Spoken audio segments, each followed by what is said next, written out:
Esta actividad ha sido preparada conjuntamente con el Departamento de Derecho Social, el Instituto de Investigaciones Jurídicas y la Especialización de Derecho del Trabajo de la Facultad de Derecho. De seguida, el profesor decano Jesús María Casal dará las palabras de bienvenida y a posteriori los conferencistas. Decano Casal.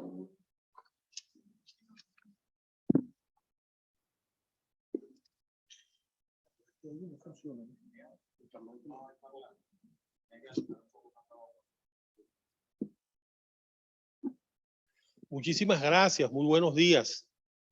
Un recibimiento muy especial para todos los profesores que nos acompañan, invitados especiales, por supuesto a nuestro principal homenajeado, el profesor Humberto Villasmil, los demás profesores de la cátedra, igualmente la esposa del profesor Villasmil, le damos la cordial bienvenida, a todos los amigos pues de la Universidad Católica Andrés Bello que nos acompañan, profesoras también del Instituto de Investigaciones Jurídicas y demás participantes. Entonces queremos sobre todo en esta oportunidad, en particular como decano de la Facultad de Derecho, queremos manifestar que es un motivo de celebración.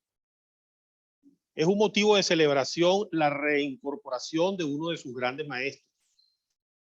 Es un día de mucho significado para esta universidad y particularmente diría que para los profesores César Carballo y mi persona, que fuimos alumnos del profesor Humberto Villasmil, él en sus tiempos de juventud, pero que tal como ahora, porque en eso no ha cambiado, su pasión intelectual por el derecho del trabajo, que era desbordante, que era motivadora, que lograba congregar a muchos en el amor por esa disciplina. Y esto realmente aquí los estudiantes me entenderán cuando les hago esta comparación. A veces tenemos materias en la carrera que nos gustan a pesar del profesor. No quisiera yo que hubiera algún profesor así todavía, pero puede haberlo. La verdad que hace años atrás hicimos un trabajo ya en un primer periodo como decano para que esas cosas no ocurrieran más, pero puede ser que alguna vez ocurra, que a pesar del profesor les gusta mucho la materia. A veces nos encontramos profesores que, por el contrario, siembran una semilla en el estudiante para dedicarse a una disciplina. Este es el caso del profesor Villasmil. Humberto Villasmil es uno de estos casos de un profesor que, aunque no nos guste la materia, que no era el caso evidentemente de ninguno de nosotros, termina uno vinculándose con esos contenidos de la asignatura por la mística, por la dedicación del profesor. Y en el caso del profesor Villasmil, pues realmente es uno de esos docentes que conduce a que los estudiantes se enamoren del derecho del trabajo, que puedan penetrar en los principios fundamentales de una disciplina, en sus grandes debates, en sus grandes autores, en sus grandes dimensiones históricas, que son realmente los aspectos por los cuales uno puede comprometerse con un campo del conocimiento. Entonces, en este sentido, yo quería sobre todo felicitar pues a los organizadores, a la profesora Ninosca Rodríguez, directora de los cursos de posgrado, el profesor César Carballo, director del Departamento de Derecho Social, director del Instituto de Investigaciones Jurídicas, demás profesores de la cátedra, por haber tomado esta iniciativa. El evento en sí mismo, por supuesto, ya tiene toda la relevancia sobre el tema de la libertad sindical, que tanto ha trabajado el profesor Humberto Villasmil. Y este es uno de sus sueños de juventud, sobre todo el análisis desde la perspectiva internacional de la libertad sindical. Porque en aquellos años en que nos dio clase, poco se hablaba en el país de la dimensión internacional de temas como el derecho del trabajo, y en realidad poco se hablaba incluso de los temas del derecho internacional de los derechos humanos. Normalmente enseñábamos era derecho positivo interno en casi todas las disciplinas. Y él, como discípulo a su vez del doctor profesor Osvaldo Mantero, recibió también esa semilla, esa vocación para analizar el derecho del trabajo desde una perspectiva internacional. Y nosotros, sus discípulos, recibimos también esa influencia, tanto a través del profesor Osvaldo Mantero como del profesor Humberto Villasmil. Hoy en día sabemos que no podemos analizar ningún tema de derecho interno sin incorporar la perspectiva internacional, pero mucho más en los temas de derecho del trabajo. Él luego también como funcionario jubilado ahora de la Organización Internacional del Trabajo, se dedicó por muchos años a analizar las normas internacionales, las normas de la OIT sobre el derecho del trabajo, y tiene un conocimiento cabal sobre las relaciones laborales en el ámbito de América Latina, en virtud de la representación que él ejerció en varios países latinoamericanos. Entonces, quisiera pues reiterar esa alegría, esa satisfacción de tener a ese tipo de profesor que son los que dejan escuela, y queremos que lo siga siendo, profesor. Tiene todos los recursos, todo el apoyo de la facultad para que lleve adelante todos esos programas y que siga sembrando escuela en materia del derecho del trabajo y de la seguridad social. Y también manifestar esa complacencia de que vamos a contar con la intervención también de distinguidos profesores, expertos y expertas internacionales en derecho del trabajo, como la catedrática María Emilia Casas Bahamonde, con una larga trayectoria académica en la materia y que además fue magistrada del Tribunal Constitucional Español y fue presidenta del Tribunal Constitucional Español. Igualmente la doctora María Cecilia Dueñas, con labor académica que desarrolla en la Universidad Externado de Colombia, y quien también tuviera cargos fundamentales en la judicatura en su condición de magistrada titular de la Sala de Casación Laboral de la Corte Suprema de Justicia. Y escucharemos también al distinguido maestro, profesor Humberto Villamil Prieto, y al querido profesor y amigo César Carballo Mena. Entonces, de mi parte, pues solo reiterar esa alegría, esa plena disposición de la facultad para poder respaldar todas las iniciativas del profesor Humberto Villamil. Me van a disculpar que por los compromisos inherentes a mi función de decano no voy a permanecer en toda la jornada, pero no me quería perder este momento y darles a todos la felicitación y manifestar pues esa alegría desde la Facultad de Derecho. Muchas gracias.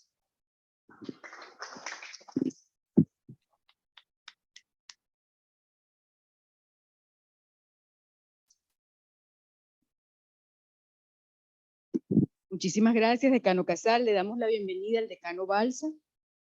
De seguida continuamos con el profesor César Carballo. El profesor César Carballo, como lo mencionaba nuestro decano, es jefe del Departamento de Derecho Social y de la Cátedra de Derecho Colectivo del Trabajo de esta universidad. Es mentor académico y profesor de la especialización en Derecho del Trabajo. Es vicepresidente del Instituto Venezolano de Derecho Social, director actual del Instituto de Estudios Jurídicos de nuestra universidad y miembro de número de la Academia de Ciencias Políticas y Jurídicas. Doctor Carvalho.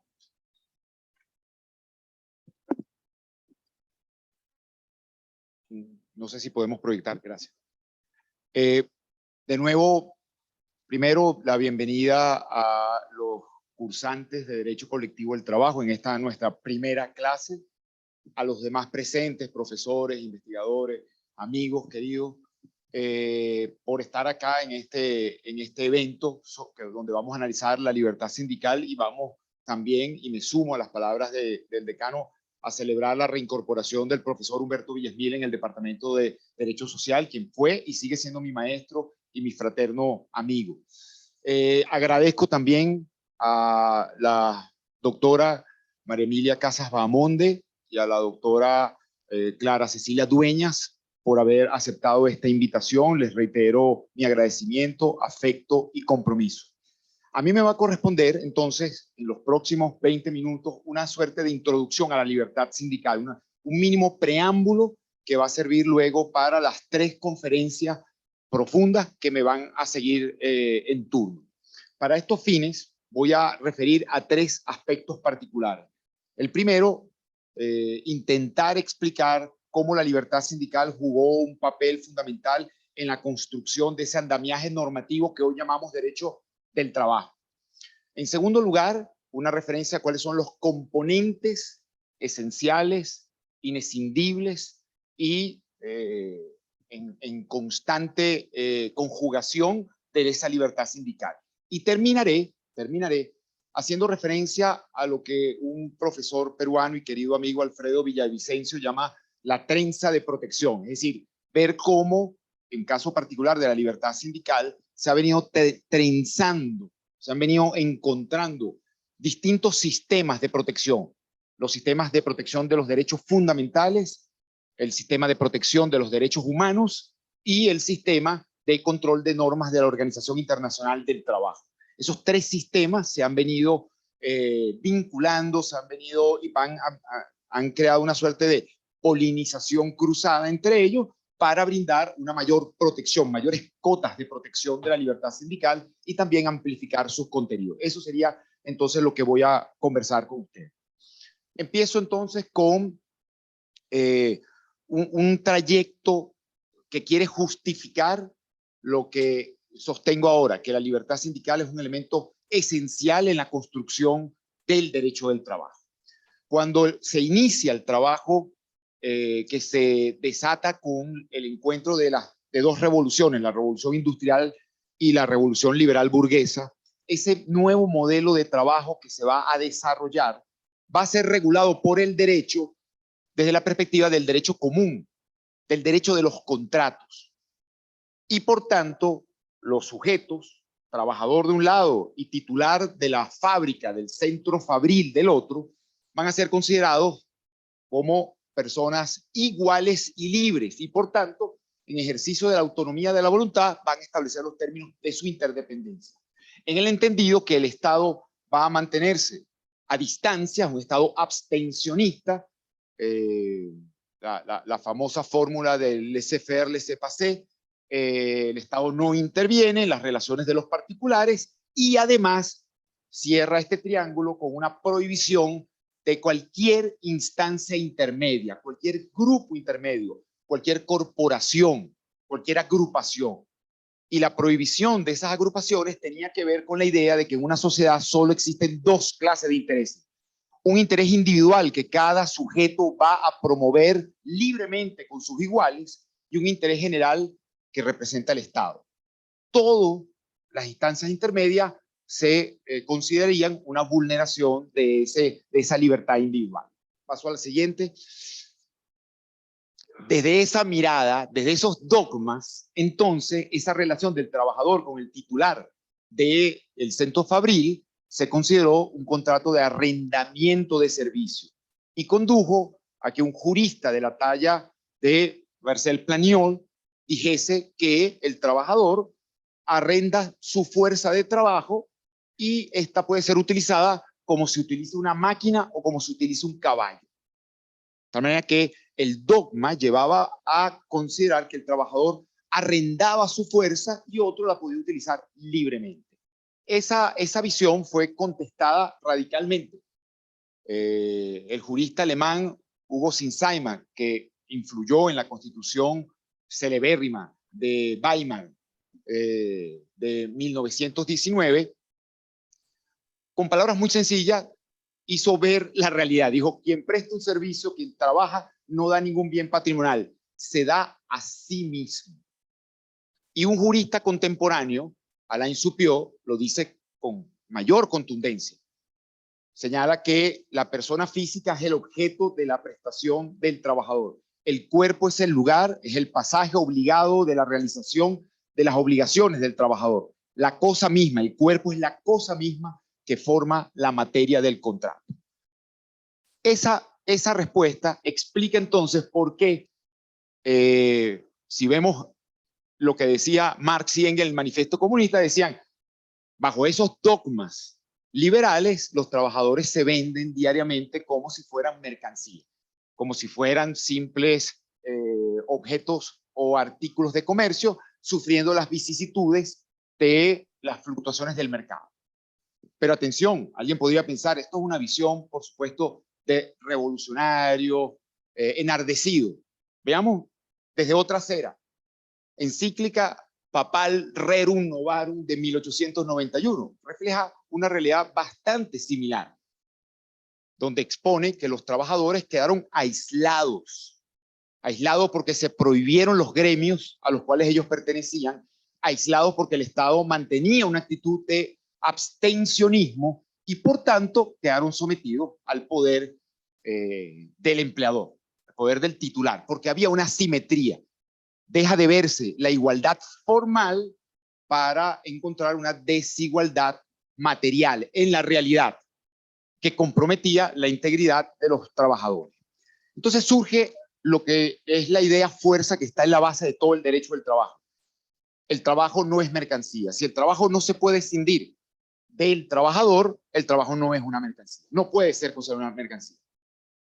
Paradójicamente, esta idea fuerza, que está en el centro del derecho del trabajo, nace en una ley norteamericana.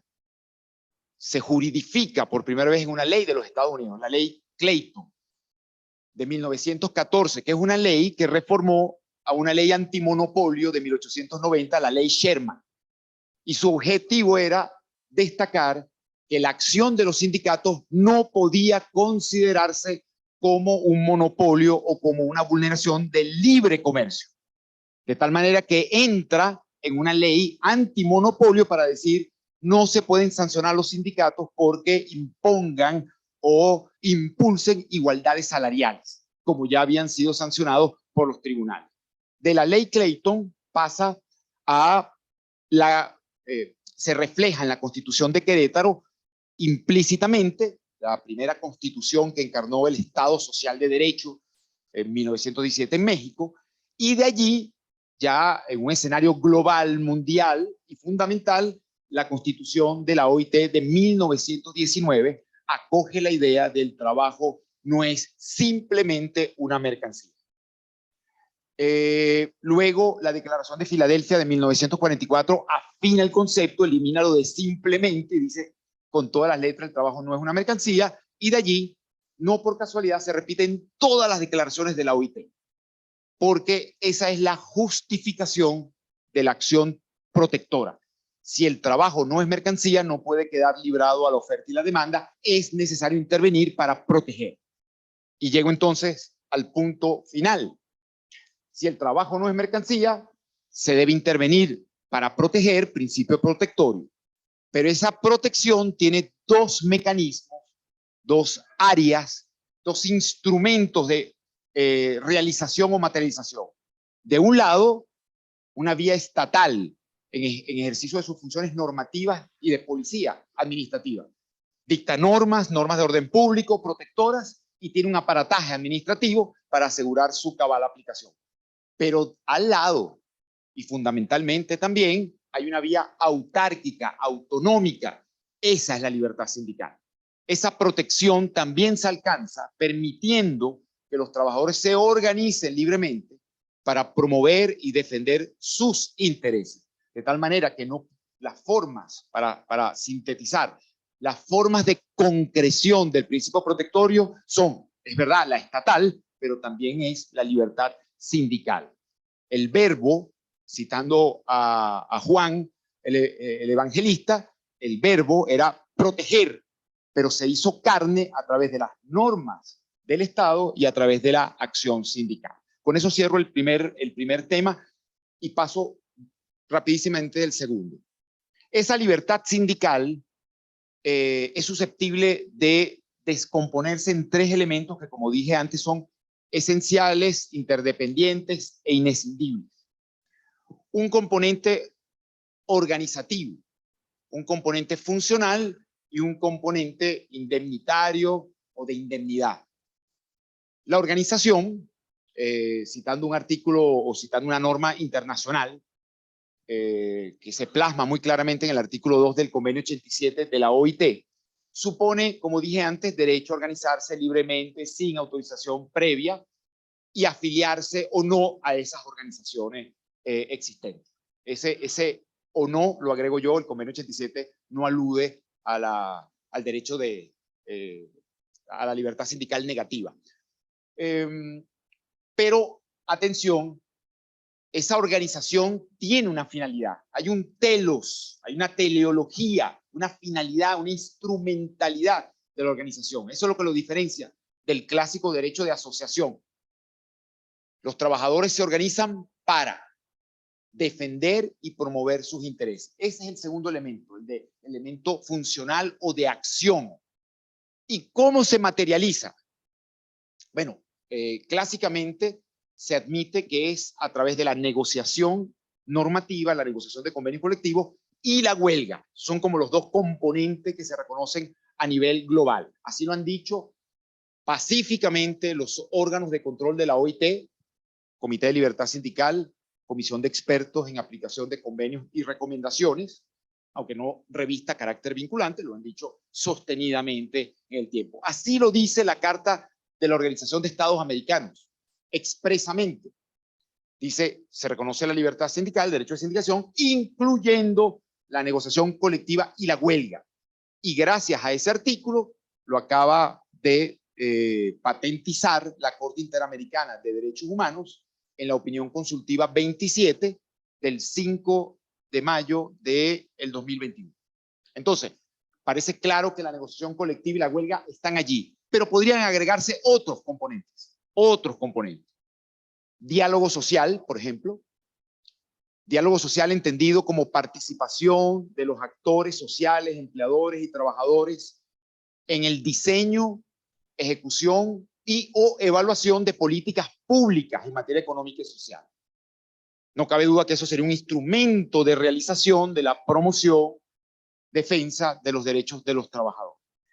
Y finalmente, el derecho a participar en la gestión empresarial, siempre visto con recelo, con reservas, pero que, sin duda, es un mecanismo de democratización de la empresa y también de promoción de los intereses de los trabajadores. Por cierto, y cierro esta idea, la Declaración de Filadelfia de 1944, en la sección tercera, alude a la negociación colectiva y al lado dice, también debe fomentarse la cooperación de los trabajadores y los empleadores en las empresas y la participación de esto en las políticas públicas. Con lo cual, estaba muy claro desde 1944 que el diálogo social y la participación en la gestión eran también formas o contenidos de la libertad sindical. Entro a la última parte, que es un poco mostrar las texturas de esta trenza de protección y que seguramente va a ser retomado y profundizado por los próximos expositores. Primer dato, la libertad sindical se incorporó tempranamente en el constitucionalismo. Fíjense, antes mencioné la Constitución de Querétaro del 17, la primera, la que inaugura la idea de Estado Social de Derecho en México, 1917. Ahí ya estaban los componentes de la libertad sindical, derecho a organizarse, la huelga, etc.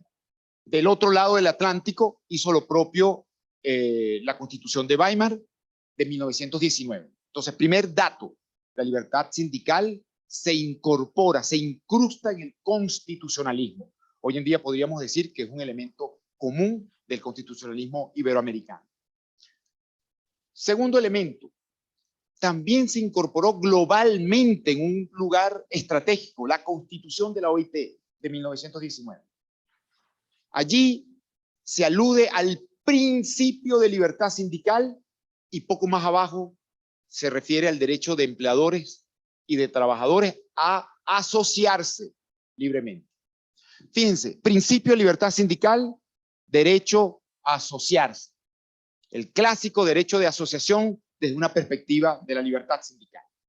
Esos dos conceptos reaparecen, o así quiero verlo, en la Corte Interamericana de Derechos Humanos, en la famosísima sentencia Baena y otros contra Panamá del año 2001. ¿Por qué famosísima? Porque fue la primera vez en la historia que la Corte Interamericana de Derechos Humanos reconoció que los derechos económicos, sociales y culturales eran exigibles, ejecutables, por asociación con derechos civiles y políticos expresamente previstos en la Convención Americana de Derechos Humanos. La Convención refiere en el artículo 16 al derecho de asociación, incluyendo los fines laborales. Entonces ahí se construye, se da el paso para la previsión, la exigencia de derechos económicos, sociales y culturales por vía indirecta. En la Declaración de Filadelfia reaparece, por supuesto, los principios que hemos visto y consagra fíjense, hace un maridaje interesante. Dice, la libertad de expresión y de asociación son esenciales para el progreso constante. No por casualidad, el profesor Alain Supió, que cité antes, decía que el primer instrumento universal de derechos humanos fue la Declaración de Filadelfia. Y entre esa concepción, fíjense cómo junta la libertad de expresión con el derecho de asociación. Y siguiendo en esta trenza de protección, este maridaje, esta unión, reaparece en la Corte Interamericana de Derechos Humanos en el año 2017, con otra sentencia fundamental, también sobre la base de la libertad sindical, que es el caso Lagos del Campo contra Perú. Primera sentencia que ahora sí reconoce que los derechos económicos, sociales y culturales son directamente ejecutables, ejercibles, amparables por la Convención. ¿Y por qué digo que reaparecen? Porque el señor Lagos del Campo era un representante de los trabajadores que había sido despedido por ciertas imputaciones que le hizo al empleador. Señaló que el empleador se había intervenido en unas elecciones, amañado unas elecciones, y fue despedido. Y todos los tribunales peruanos dijeron fue bien despedido, fue justificadamente despedido.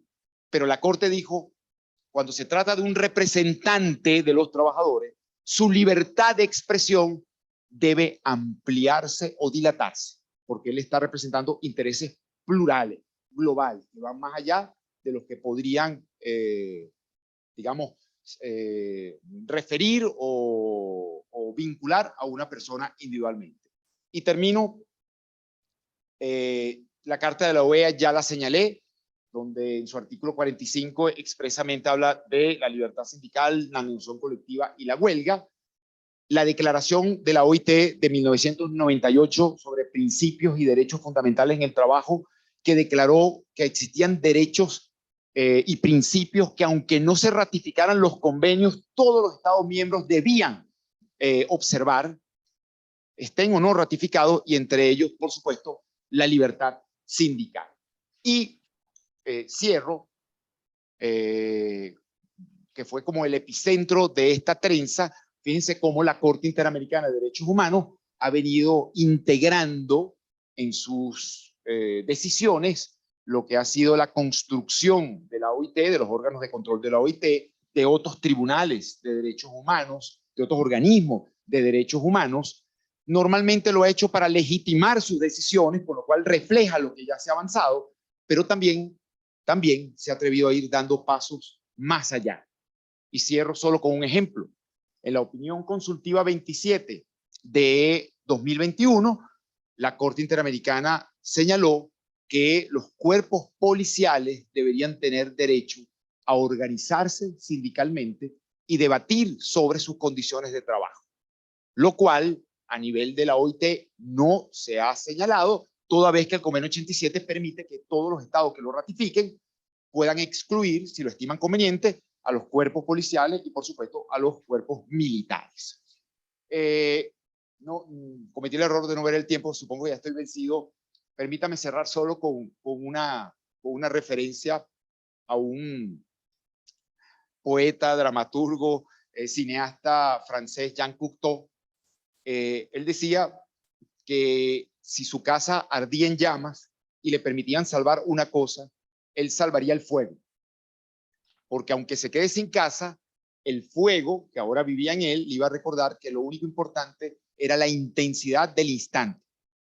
Y esto lo digo porque si esta charla preambular les ha parecido muy simplona, o por el contrario, demasiado compleja, o en ambos casos ha parecido atropellado su discurrir y por lo tanto merecería inmediato, radical y sanador olvido, rescaten el fuego, porque esto nos ha servido de excusa para el reencuentro, para celebrar la amistad y para creer que juntos podemos construir proyectos cada vez mejores. Muchísimas gracias.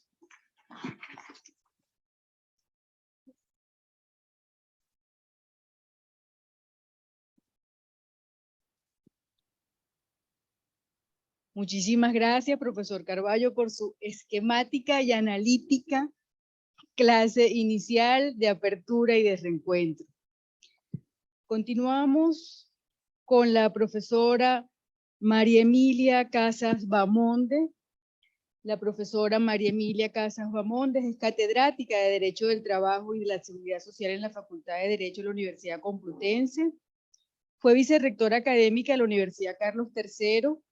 Ha impartido clases en el máster en Gestión de Riesgos Laborales de la Universidad de Salamanca. Fue magistrada del Tribunal Constitucional, el cual presidió durante el periodo 2004-2010. Bienvenida, profesora Casas. Muchas gracias. Muy buenos días. Espero que se oiga. ¿Se oye? Sí se escucha, sí. Pues muy buenos días. Yo estoy aquí por la amable invitación del profesor César Augusto Carballo del Instituto de Investigaciones Jurídicas de la Universidad Católica Andrés Bello, que muy amablemente me ha invitado a participar con ustedes en esta sesión. Sin esa invitación no hubiera sido posible, pero yo estoy realmente en homenaje al profesor Villasmil. Quiero decir que es un homenaje merecidísimo, que es un gran experto, no solo en la materia de este seminario, sino en el ámbito del derecho del trabajo y de la protección social, que tiene una trayectoria ejemplar como funcionario de la OIT y como académico, y que ahora cumple un papel insustituible en la Sociedad Internacional de Derecho del Trabajo y de la Seguridad Social como su secretario general. Me uno muy gustosa y muy alegre con todos ustedes a este, como he dicho antes, merecidísimo homenaje al profesor Villasmil. Sabe el profesor Carballo que tengo dificultades de agenda en el día de hoy, que además han ido cambiando. Primero iba a hacer una grabación previa porque no podía conectarme directamente, lo he logrado finalmente, pero con un tiempo limitado.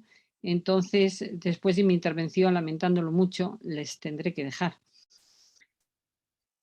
A mí me parece que el tema, tal como lo ha expuesto el profesor Carballo, es recuperable en todo lo que ha dicho, porque ha sido una magnífica exposición que ha dejado virtualmente sin contenido a las personas que seguimos en esta jornada, en esta primera parte de la jornada de hoy, y ha planteado los temas esenciales de la libertad sindical desde el punto de vista de la OIT, desde el punto de vista de la internacionalización de ese derecho humano, que una vez pasa a las constituciones, la Constitución de Querétaro en primer lugar, se convierte en un derecho fundamental y que es un derecho de civilización, ¿no? Sin el cual no entenderíamos nada, no solo las relaciones laborales, no entenderíamos la economía, no entenderíamos la organización de las sociedades, no entenderíamos el mundo, en una palabra, porque es un derecho, el director de la OIT lo ha calificado así muchas veces, nutricional. Es un derecho que es la base de otros derechos. Es un derecho de libertad esencial de los trabajadores genéricamente considerados. La OIT ciertamente trata por igual a los empresarios. En los ordenamientos jurídicos no siempre es así. En el ordenamiento español es un derecho de los trabajadores, no de los empresarios. Los empresarios tienen un derecho de asociación, pero en todo caso es un derecho absolutamente esencial con esa categoría de derecho fundamental. Lo decía muy bien el profesor Carballo porque se ha referido a la Declaración de Filadelfia, como lo señala la Declaración de Filadelfia. Se ha referido igualmente a la declaración, que es una de las declaraciones con las que se cierra el pasado siglo, que es la Declaración sobre los Derechos Fundamentales en el Trabajo de 1998, una declaración aprobada por 173 Estados miembros de la OIT y que reconoce el derecho de libertad sindical y el derecho de negociación colectiva. Como él decía, ciertamente, sin la necesidad de ratificación de los convenios que regulan esos derechos, más allá de esas ratificaciones, pero con una voluntad de promover la ratificación de esos convenios y en concreto respecto de estos derechos del convenio 87 y del convenio 98 de la OIT, que son dos convenios de la primera parte de funcionamiento de la OIT y absolutamente esenciales, y además cuentan con esa especie de interpretación jurisprudencial que es la doctrina del Comité de Libertad Sindical, muy rica en todos sus aspectos. Esta declaración del año 98 se sucedió en el año 99 por un instrumento de muy distinto valor, que fue la memoria de Somavía como en su primera intervención, en su primera conferencia como director de la OIT, donde importó el concepto de trabajo decente y unió la definición del trabajo decente a los derechos fundamentales en el trabajo. Por cierto, que es una declaración sobre derechos fundamentales en el trabajo, no de los trabajadores, sino de todas las personas que están en el trabajo, en esa visión bilateral de la que les hablaba de la OIT. Con esto se cierra el siglo XX y en el siglo XXI, pues la declaración sobre una evolución equitativa de 2008, la declaración sobre la justicia social para una globalización equitativa, se presenta como heredera de la declaración de 1998. A su vez, la declaración de la OIT acoge estas declaraciones, de manera que tenemos una sucesión de declaraciones de alto nivel que no han sido llevadas al texto constitucional de la OIT, pero que tienen ese valor relevantísimo, donde sistemáticamente aparece la libertad sindical y de manera ancilar, pero también principal al propio tiempo, el derecho de negociación colectiva. Aunque la libertad sindical comprende todos esos contenidos que también nos ha expuesto el profesor Carballo. De manera que el convenio 87 y el convenio 98 y estas declaraciones describen un entramado normativo del máximo nivel que todos los estados desarrollados debemos observar, y igualmente los estados en nivel de desarrollo, porque son derechos absolutamente esenciales que definen la dignidad de la persona. En el ámbito de las relaciones de trabajo, pero también más allá del ámbito de las relaciones de trabajo, como voy a intentar explicar muy brevemente en esta intervención. Yo completaré, no seré capaz de completar la excelente exposición del profesor Carballo, pero quisiera hacerlo desde el punto de vista del sindicato como sujeto político, que creo que tiene base también en todos estos textos que he citado de la OIT.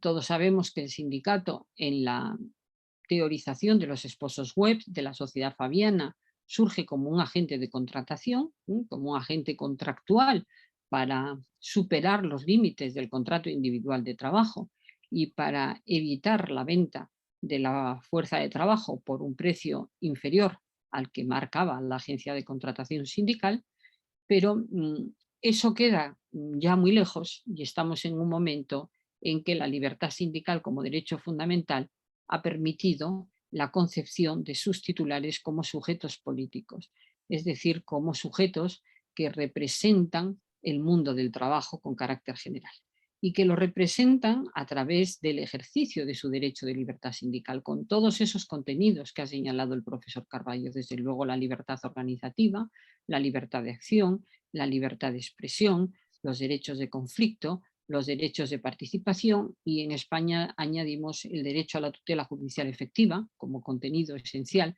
del derecho de libertad sindical, que formaría parte de la indemnidad a la que se ha referido el profesor Carballo, o de la trenza de protección a la que también se ha referido el profesor Carballo, porque estos derechos tienen que tener una garantía porque son, lo decía él, ¿no? Ejecutables, y la garantía ejecutable clara es la garantía judicial.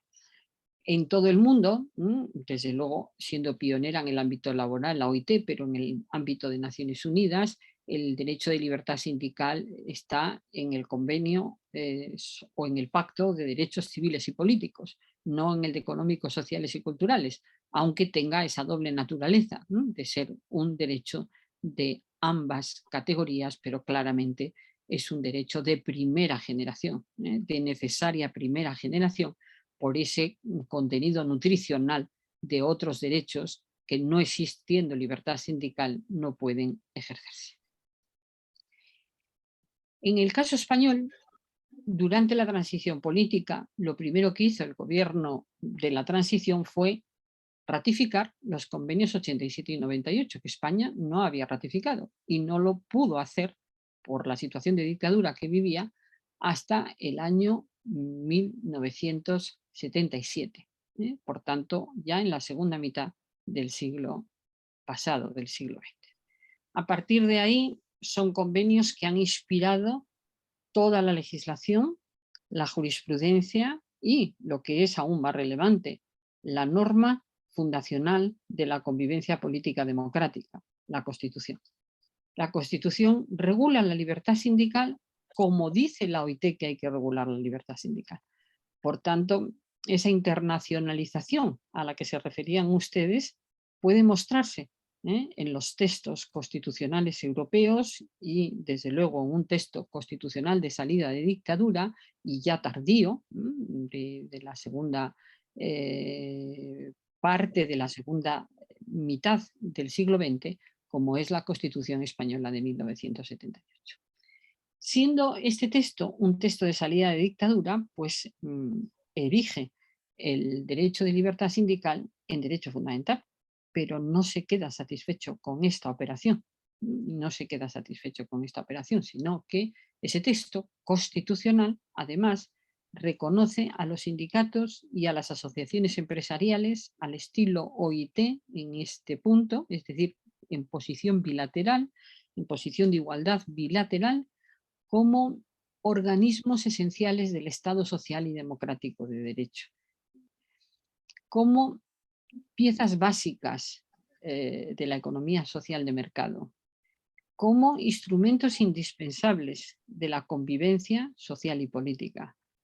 En el título preliminar, donde están las estructuras básicas del Estado, por tanto, como una estructura básica del Estado.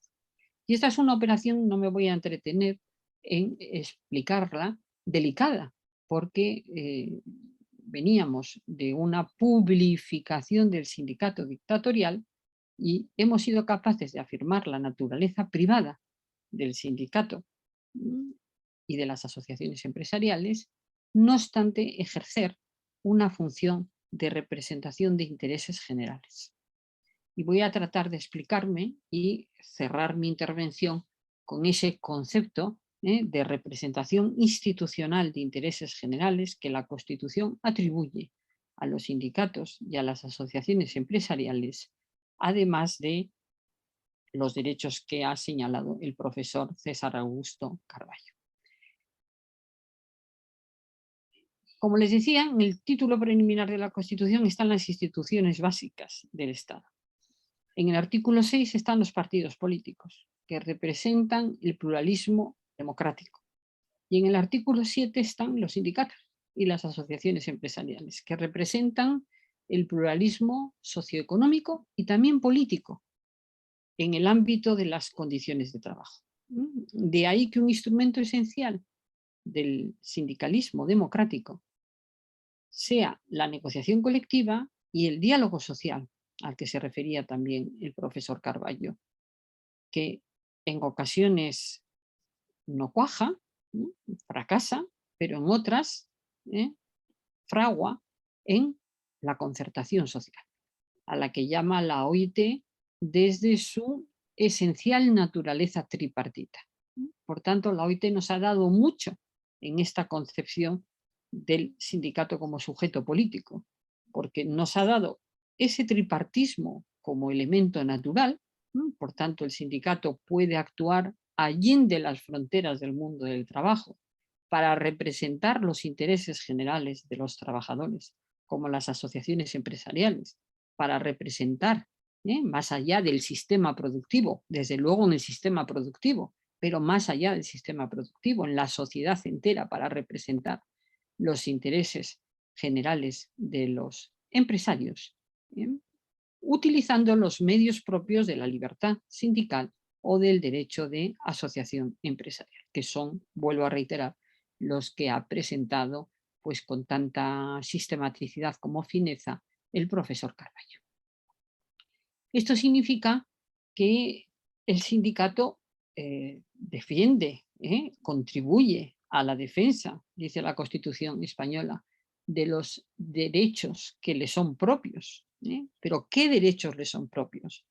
Pues los de los trabajadores, pero no los de los trabajadores afiliados, o no solo los de los trabajadores afiliados a un sindicato concreto a través de un esquema de derecho privado de apoderamiento, sino ejerciendo una función constitucional, una función institucional relevantísima de representación de los intereses de los trabajadores en su conjunto, si quieren ustedes de la clase trabajadora, y de los empresarios en su conjunto. De ahí que la negociación colectiva convertida en concertación social tenga una incidencia política verdaderamente trascendental y que incluso, como les decía, cuando fracasa el diálogo social y la concertación social, la influencia de los sindicatos y de las asociaciones empresariales en el debate sociopolítico sea absolutamente esencial. Por su parte, la Unión Europea ha incorporado el diálogo social siguiendo a la OIT, de manera que en el ámbito regional en el que nos movemos es un principio también muy relevante, regulado en el Tratado de Funcionamiento de la Unión Europea. Los sindicatos pueden ejercer esa función normativa a la que aludía el profesor Carballo, de hecho lo hacen, pero además a través de los convenios colectivos utilizan instrumentos de conflicto para presionar la defensa de sus intereses en la negociación colectiva y participan. Es verdad que la participación ha tenido en el pasado una comprensión equívoca, como de domesticación de sindicatos que participaban, cooperadores con la empresa, pero desde luego en el mundo de relaciones laborales que ahora vivimos, la participación se concibe como un derecho y la lucha por la participación, por las distintas formas de participación, es una lucha que distingue al sindicalismo en todas las partes del mundo, porque concierne esa participación a todos y esa participación opera sobre cuestiones de interés de todos.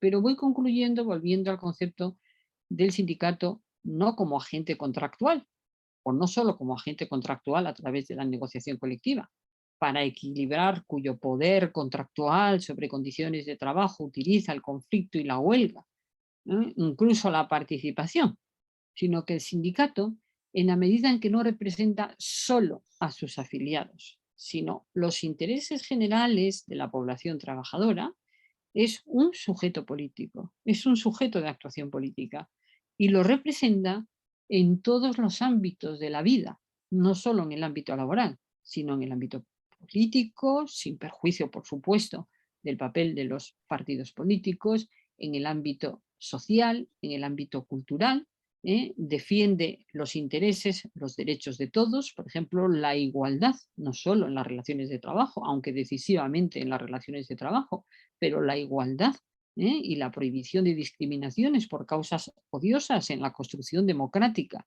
de las sociedades y ejerce una tarea fundamental. Todo esto superando dos fenómenos del pasado de mal recuerdo. El primero, la concepción del sindicato como correa de transmisión de un partido político. No estoy señalando esto, estoy señalando la autonomía del sindicato como sujeto político, en cuyo ejercicio está protegida por la trenza de protección a la que se refería el profesor Carballo y desde luego por la garantía de indemnidad.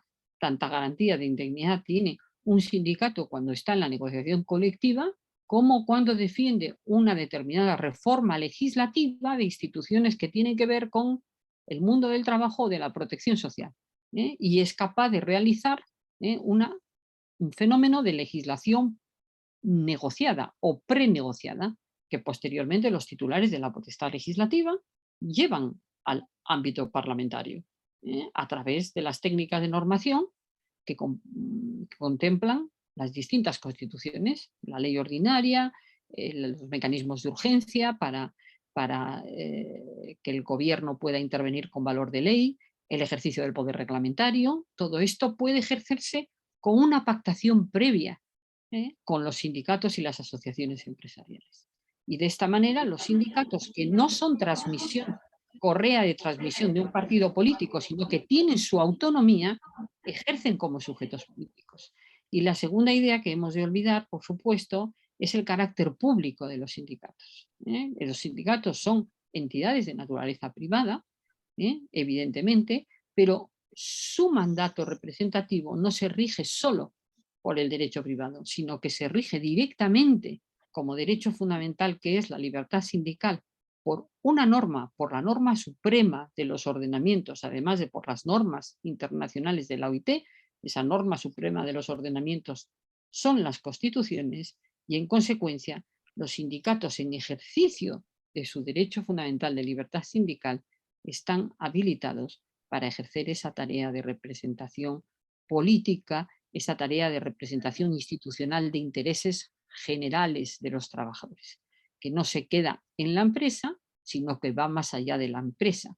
Cuando debe quedarse en la empresa, se queda en la empresa, obviamente, pero va más allá de la empresa. Un sindicalismo democrático evolucionado, un sindicalismo abierto al ejercicio de los derechos de la libertad sindical en el ámbito político de los países y en el ámbito internacional, que opina, que es consultado sobre cuestiones del mayor interés.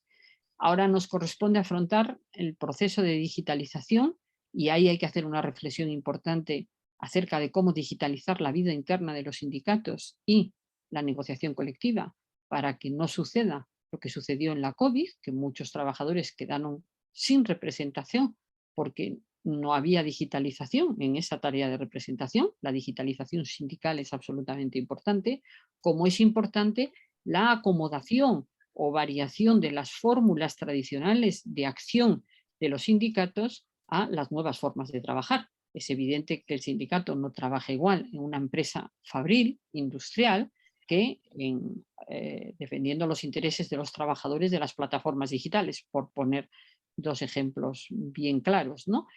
Pero esa función de representación de intereses generales, de representación del mundo del trabajo, permite al sindicato que, con las técnicas acomodadas a la industria y acomodadas al trabajo tecnológico, ejerza esa función de representación de intereses generales.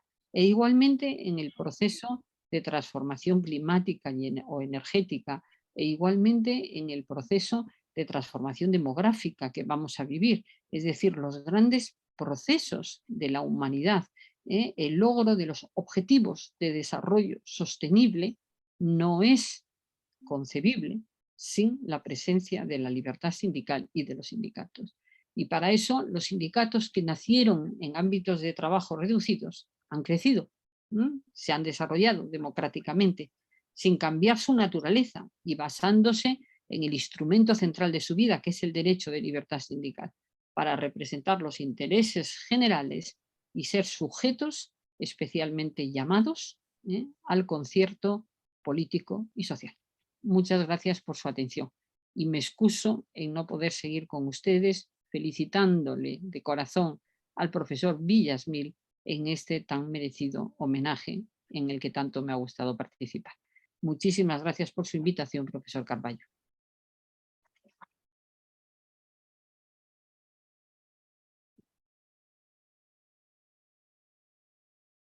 Muchísimas gracias a usted, profesora María Emilia Casas Bamonde, por esta clase introductoria en la que nos plantea esa dualidad de los sindicatos como sujetos, no solo colectivos y también como sujetos políticos, sino también el carácter público del sindicato siendo un derecho privado. Continuamos, muchísimas gracias. Continuamos con la profesora María Cecilia Dueñas, con la profesora Clara Dueñas, especialista en Derecho Empresarial, Administrativo y experta en Derecho Laboral y Seguridad Social. Ha sido destacada asesora y consultora en diferentes entidades públicas y privadas en asuntos relacionados con el derecho laboral privado, el régimen de la seguridad social y el derecho administrativo laboral. Es magistrada titular de la Sala de Casación Laboral de la Corte Suprema de Justicia. Bienvenida, profesora Dueñas. Buenos días. Muchas gracias por la presentación. Permítame precisar que mi función como magistrada de la Corte Suprema de Justicia concluyó el año anterior por cumplimiento del periodo constitucional. Bueno, antes de comenzar esta breve intervención, yo quiero agradecerle al profesor César Carballo por esta grata invitación a participar en este encuentro académico. Este es un encuentro que, con independencia de ideologías políticas o de cualquier tipo de tendencia, coincide con ese feliz acontecimiento que representa la apertura de las fronteras de nuestras naciones, de nuestros países hermanos. ¿Qué mejor momento para saludar desde Colombia a la comunidad jurídica de la Universidad Católica Andrés Bello y para rendirle un homenaje a un gran hombre, a un maestro de maestros, a un ciudadano nacido en Venezuela, pero que en realidad es un ciudadano del mundo? A él la comunidad internacional le debe mucho, le reconoce mucho por todos sus aportes al derecho laboral y de la seguridad social. Gracias, doctor Humberto Villamil, por ser un amigo y un referente universal. Ahora, ya para continuar con el hilo de las exposiciones que brillantemente han hecho los juristas César Carballo y la profesora María Emilia Casas, yo me voy a referir al derecho de huelga, pero lo voy a hacer a partir de una trascendental decisión que profirió la Sala Laboral de la Corte Suprema de mi país cuando yo era magistrada de esa corporación. Y en ese momento la Corte hizo una nueva conceptualización de lo que es el derecho de huelga. Y a partir de allí afirmó que el derecho de huelga es un derecho humano fundamental, que adicionalmente es un derecho que puede incluso ejercerse en aquellas actividades que involucran servicios esenciales. Y además puntualizó que la huelga, no a todo tipo de huelga se le puede exigir el cumplimiento de trámites previos propios de la huelga contractual. Y son estos los 4 puntos a los que yo me voy a referir en este espacio. Pero antes quiero contextualizar el espacio en el que se presentó la huelga frente a la cual se refirió la Corte Suprema. Pues bien, en el hospital de Maicao, por cierto, muy cercano a la frontera con Venezuela, los trabajadores de este hospital decidieron adelantar un cese de actividades, decidieron adelantar una huelga. Y lo hicieron por el reiterado incumplimiento de su empleador en el pago de salarios, otras acreencias de carácter laboral, el no pago de aportes al sistema de seguridad social, lo que los podía dejar desprovistos de asistencia médica en un momento dado, entre otras cosas. Y toda esta conducta reiterada fue durante 8 meses continuos. Pero vale aclarar que además era una conducta que se había ya presentado en ocasiones anteriores, incluso por periodos más prolongados. Esta situación de desespero de los trabajadores, de no tener sus ingresos mínimos para la atención de sus necesidades y de las familias que de ellos dependen, en fin, trabajamos para poder subsistir también dentro de nuestras sociedades, llevó a los trabajadores a que en una asamblea decidieran que al día siguiente iniciarían un cese de actividades y así se lo hicieron saber a su empleador. Ese cese de actividades, esa huelga, tuvo una duración de poco menos de 2 días. Ante esa circunstancia, el empleador, el hospital, decidió demandar para que se declarara la ilegalidad de la huelga. El Tribunal Superior, que conoció este asunto, competente en primera instancia para ello, le dio la razón y declaró la ilegalidad de la huelga por 2 razones fundamentales. Una, porque se adelantó en un servicio esencial, el de la salud, y 2, porque se hizo sin que se hubieran cumplido los trámites que están previstos en el Código Sustantivo del Trabajo para la negociación colectiva. Esta decisión, obvio, fue apelada por el Sindicato de los Trabajadores ante la Corte Suprema de Justicia, que es la competente para conocer en segunda instancia de este tipo de circunstancias, o de procesos mejor. La Corte la declaró legal, revocó la decisión del tribunal y la consideró un ejercicio legal del derecho de huelga. Y lo hizo fundamentalmente a partir de los 4 puntos que ya les mencioné. Una nueva conceptualización, bajo el entendido de que la huelga es un derecho humano fundamental, bajo el entendido también que puede desarrollarse bajo ciertas circunstancias, aún en aquellos sectores en los que se prestan servicios esenciales, y que no a todo tipo de huelga se le pueden exigir esos trámites previos de los que trata el Código Sustantivo del Trabajo.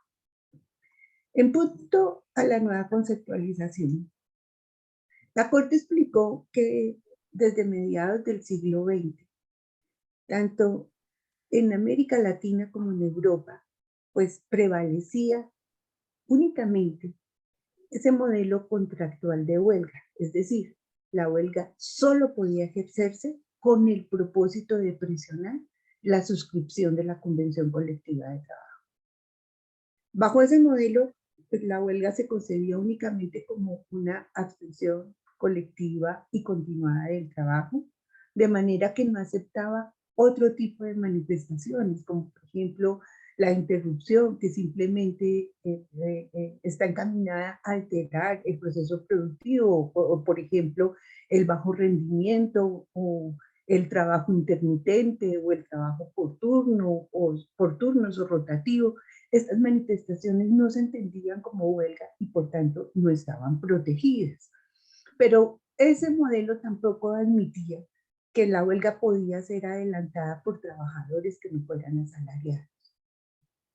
Por supuesto, esto entró en crisis en Europa occidental, más o menos hacia finales de la década de los 70, y en América Latina con la entrada en vigencia de las nuevas constituciones o de las constituciones modernas. Constituciones que, por supuesto, aceptan desde la concepción del Estado Social de Derecho la posibilidad que tienen todos los trabajadores para participar en cuestiones políticas, sociales y económicas que puedan llegar a afectarlos.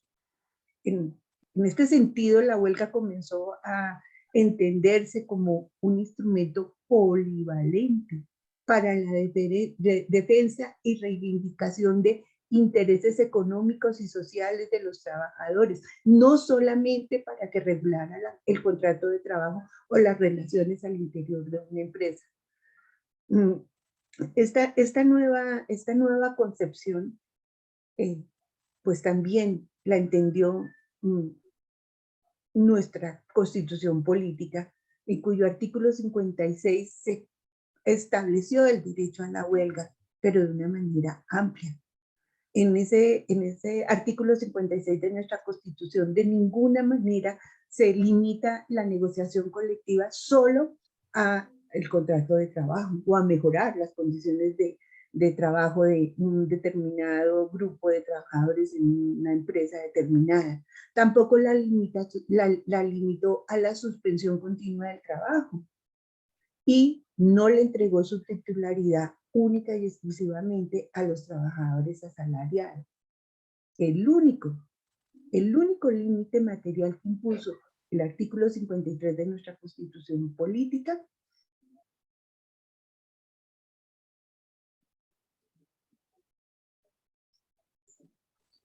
y esta nueva conceptualización del derecho a la huelga tiene unas implicaciones que son trascendentes. Uno, no se limita a la suspensión colectiva y continuada de las actividades laborales.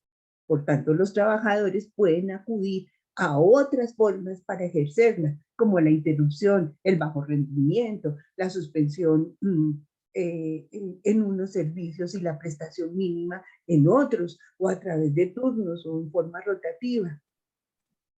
2.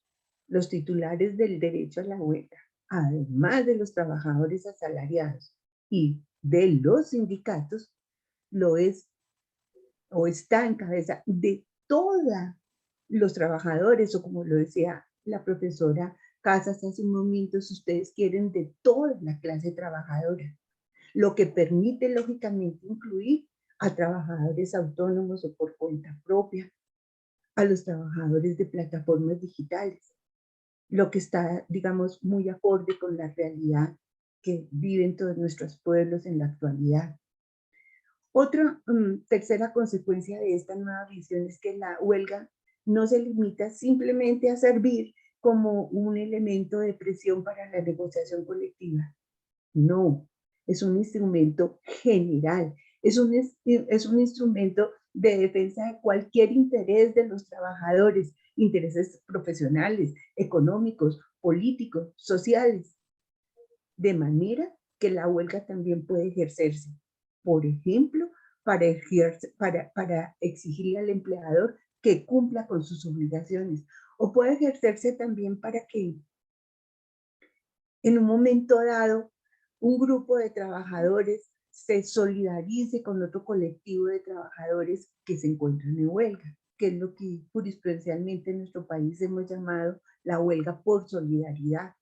O incluso puede también utilizarse la huelga para ejercer protestas o manifestarse contra ciertas políticas públicas, que es lo que llamamos jurisprudencialmente huelgas políticas.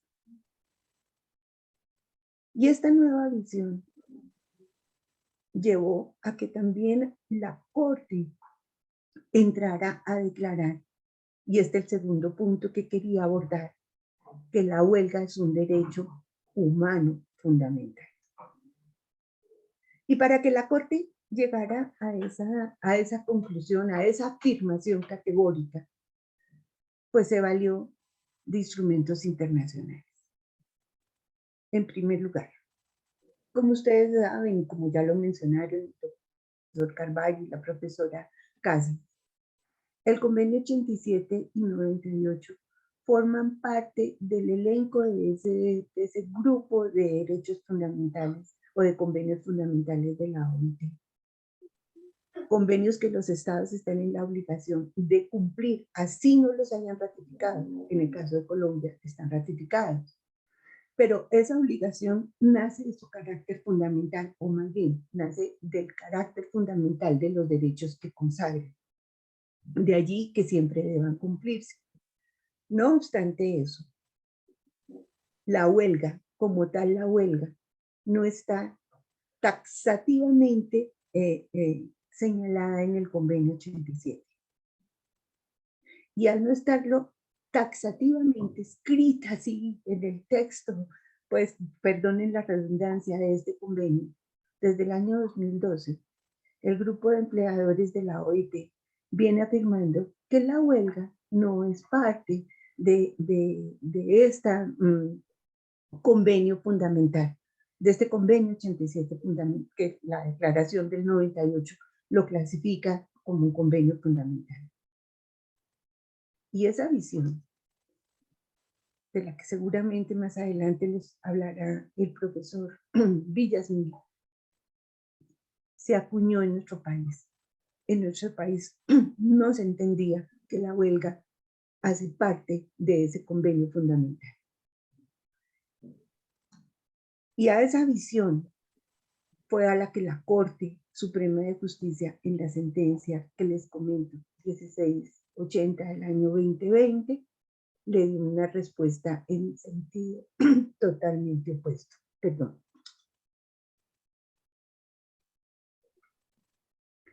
Para fundamentar su decisión, la jurisprudencia de la Sala Laboral de la Corte se basó en la doctrina autorizada y universalmente aceptada de los órganos de control de la OIT.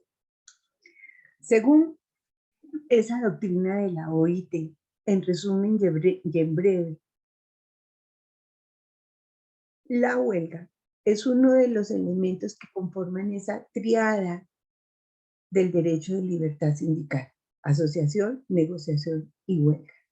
De manera que si uno solo de estos tres elementos se vulnera en su totalidad el derecho de libertad sindical.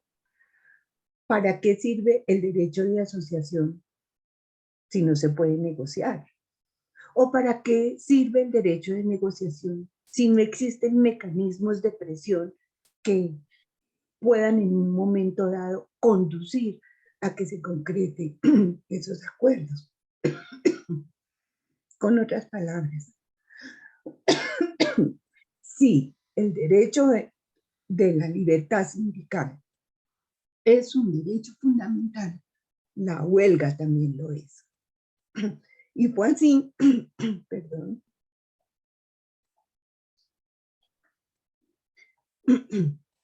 y fue así como la Corte Suprema de Justicia de la Sala Laboral de la Corte Suprema de Justicia de Colombia, y con base en la prolífera doctrina de los órganos de control de la OIT, afirmó que la huelga es un derecho fundamental. Pero dijo también que es un derecho humano. Y es un derecho humano porque los derechos laborales, lo sabemos, son derechos inherentes a la persona humana. Y estos derechos humanos han sido consagrados en otros instrumentos internacionales, por ejemplo, en el artículo 8.1d del Pacto Internacional de Derechos Económicos, Sociales y Culturales, y en el artículo 8.1b del Protocolo de San Salvador adicional a la Convención Americana sobre Derechos Humanos.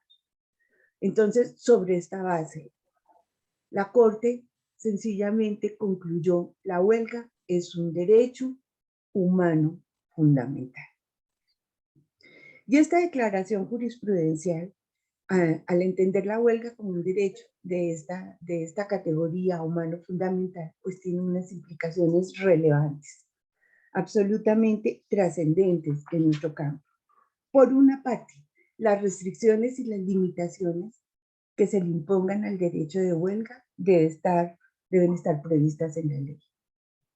Y la ley no puede menoscabar en ningún caso esas garantías y esas libertades consagradas en esos instrumentos internacionales, tal como lo dispone, por ejemplo, el numeral 3 del artículo 8 del Pacto Internacional de Derechos Económicos, Sociales y Culturales. 2.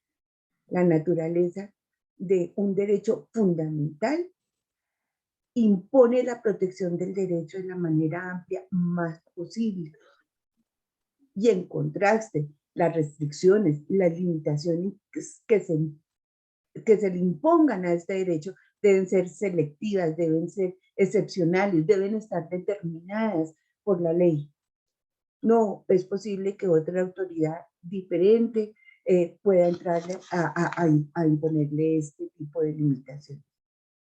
Y tercero, esto también implica que si no existe una reglamentación de la huelga, como por ejemplo no la existe en Colombia para los servicios esenciales, eso no impide su ejercicio.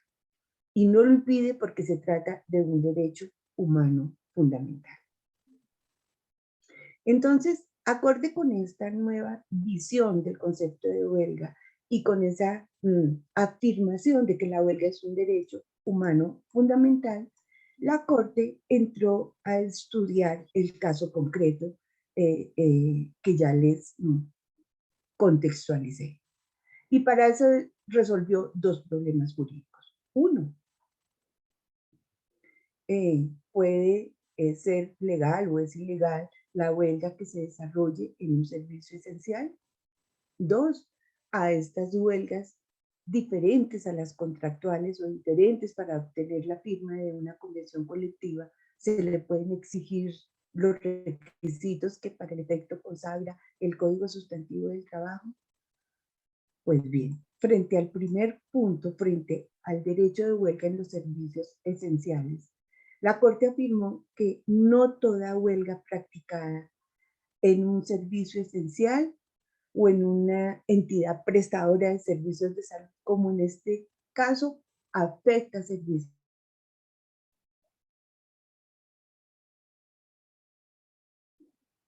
Entre la distinción que existe entre actividad y servicio, pero a partir, por supuesto, de la doctrina autorizada, muy valiosa, en la que creemos firmemente, de los órganos de control de la OIT, esto es de la Comisión de Expertos en Aplicación de Convenios y Recomendaciones y del Comité de Libertad Sindical.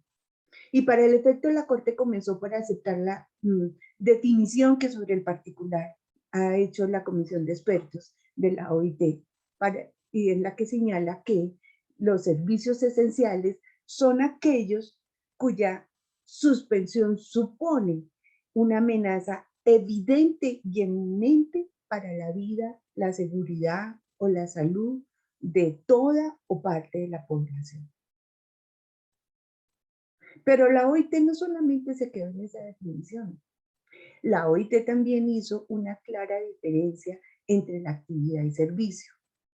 Y de esto también se valió la Corte Suprema de Justicia. Y la Corte, lo que dicen los órganos de control de la OIT es que actividad es un concepto más amplio. La actividad involucra el concepto de servicio, de manera que dentro de una misma actividad puede haber servicios que de suspenderse pueden afectar la vida, la seguridad y la salud de las personas, o puede haber otros servicios que al suspenderse no van a atentar contra estos derechos. A su vez, pues puede haber dentro de estos, o pongamos el ejemplo, y el ejemplo más claramente en un hospital como era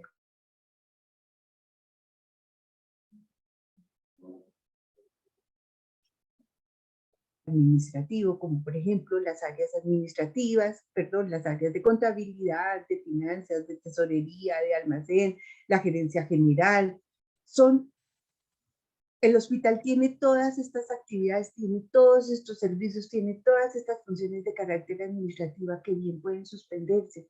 Y si se suspenden, en ningún momento van a afectar la salud de los pacientes que buscan sus servicios. Y también tienen otro tipo de servicios asistenciales o médicos que a su vez también pueden ser esenciales y otros no. Por ejemplo, un servicio esencial en el que nunca se podría entrar a hacer una suspensión sería en las unidades de cuidados intensivos, en las unidades de urgencias, en los servicios quirúrgicos de cardiología, por citar algunos ejemplos.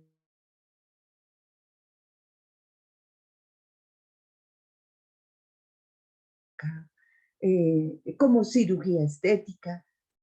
En un momento dado, si se interrumpen las actividades en estos servicios, pues ellos no atentarían necesariamente contra la vida y la salud de los pacientes.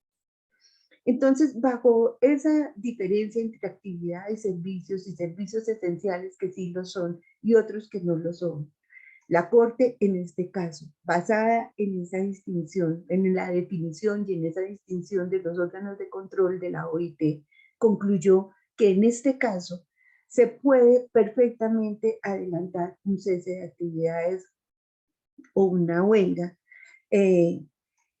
porque la prohibición que trae el artículo 56 de la Constitución Política de nuestro país dice prohibida la huelga en los servicios esenciales, no está referida a toda la actividad, sino solo a aquellos que verdaderamente pongan en peligro la salud o la vida de los pacientes. 2. La Corte tuvo en cuenta, a la luz de lo dicho también por los órganos de control de la OIT, ¿cuál es la clase de servicio que se afectó? En este caso, el servicio que se afectó fue el de cirugía, consulta externa. 2. ¿Cuánto duró esa huelga? La huelga tuvo una duración de apenas día y medio. Luego no se prolongó en el tiempo de tal manera que pudiera verdaderamente optar un servicio esencial. Y 3, esa huelga fue una huelga pacífica, fue una huelga sin violencia, fue una huelga tranquila. Y sobre esta base, la Corte concluyó en últimas que no en todo el sector está prohibida la huelga, sino solamente en aquellos servicios que verdaderamente afecten o pudieran afectar o amenazar la salud de los pacientes. Y el otro punto que resolvió la Corte, y este ya para terminar, como el cuarto que quería compartir con ustedes, fue el relacionado con el procedimiento previo a la declaración de la huelga. Pues bien, nuestro Código Sustantivo del Trabajo es un código que data de mediados del siglo pasado. En ese contexto histórico, como ya lo dijimos antes, pues la huelga solamente estaba concebida dentro de un espacio empresarial como un mecanismo de presión para negociar o para suscribir una convención colectiva, que es lo que llamamos la huelga contractual. Y estas normas del Código Sustantivo del Trabajo para la huelga contractual única que se encuentra regulada en ese código, o que para ese momento en que se expidió era la única que existía, establecía la obligación o establece la obligación de que la huelga debe tomarse en la Asamblea General de Trabajadores, debe ser aprobada por la mayoría de los mismos, y una vez es aprobada, no puede iniciarse antes de 2 días después de realizada esa reunión, ni 10 días después. Estos son como los requisitos que trae el código, pero los trae para la huelga contractual. La huelga por el incumplimiento del empleador, o la huelga de solidaridad, o las huelgas políticas, no estaban reguladas en el código. Luego esas reglas no se le pueden hacer extensivas a este tipo o a otro tipo de huelga contractual diferente. Y en esto la Corte lo que hizo fue también rectificar su jurisprudencia, porque desde el año 2009 venía sosteniendo de manera reiterada y pacífica que estas reglas aplicaban para todo tipo de huelgas. Los argumentos que tuvo la Corte entonces para rectificar su jurisprudencia fueron, en últimas, que la huelga en sus distintas modalidades y objetivos es un derecho fundamental, de manera que, humano fundamental, de manera que las restricciones solo pueden ser impuestas por el legislador. ¿Esto qué quiere decir? Que el juez, ni siquiera el juez de la más alta jerarquía, como es la Corte Suprema, podía entrar a hacer una interpretación o una hermenéutica que le fuera contraria y que entrara a restringir un derecho de categoría fundamental, humano, garantizado constitucionalmente. Es decir, no se le podían extender las reglas de la huelga contractual a otro tipo de reglas. 2, el procedimiento consagrado en el Código Procesal, en el Código Sustantivo del Trabajo, que ya expliqué, únicamente aplica para ese tipo de huelgas y no para otras. Y 3, y ya finalizo, el ejercicio del derecho de huelga, por ser un derecho humano fundamental de contenido social, no supone el cumplimiento de un debido proceso, es decir, porque eso lo decía la Corte Suprema, no es una sanción, es el ejercicio de un derecho humano fundamental.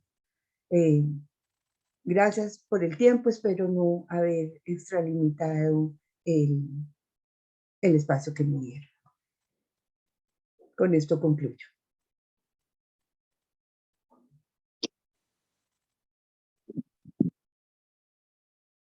Muchísimas gracias, profesora Clara Cecilia Dueñas Quevedo, por su clase sobre el derecho de huelga visto desde la conceptualización de la Sala Laboral de la Corte Suprema de Justicia, considerando la opinión de la Comisión de Expertos de la OIT. Muchísimas gracias. Continuamos con nuestro muy querido profesor Humberto Villasmil, quien es profesor de pregrado y posgrado de esta universidad. Se ha dedicado al estudio de las normas internacionales del derecho del trabajo y relaciones laborales para los países de América Latina. Se desempeña como secretario general de la Sociedad Internacional de Derecho Internacional del Trabajo y de la Seguridad Social. Es miembro de número de la Academia Iberoamericana de Derecho del Trabajo y de la Seguridad Social y es mentor de un diplomado que la Universidad Católica va a proponer a partir del semestre próximo conjuntamente con el profesor César Carballo, diplomado que posteriormente le informaremos. Bienvenido, profesor Villasmil, y como decía nuestro decano, la Facultad de Derecho está de júbilo el día de hoy. Bienvenido.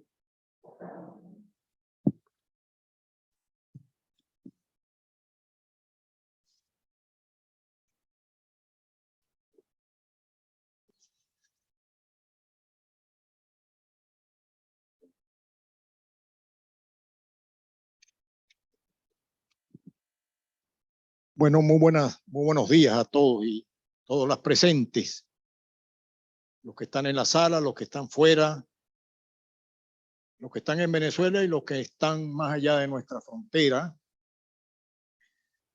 por esta gentileza que han tenido para conmigo al invitarme y por las palabras tan generosas que me han dedicado. Yo tengo un tiempo preestablecido que tengan la seguridad que voy a respetar y está corriendo aquí el minutero. Pero después de escuchar lo que escuché, ustedes comprenderán que hay un torrente de recuerdos, de nostalgia, de gratitud y de memoria de lo que fueron posiblemente los años más felices de mi vida. Esta es mi alma mater, a la que Dios gracias he podido volver después de 22 años, estar fuera de sus aulas, un profesor regular. Y no puedo hoy más que recordar a quienes todo debo. A Luis María Olazo, a Chibli Abu Amat, a Hugo Marmo Marquís, a José Guillermo Anduesa y a tantos otros, a los compañeros de mi generación.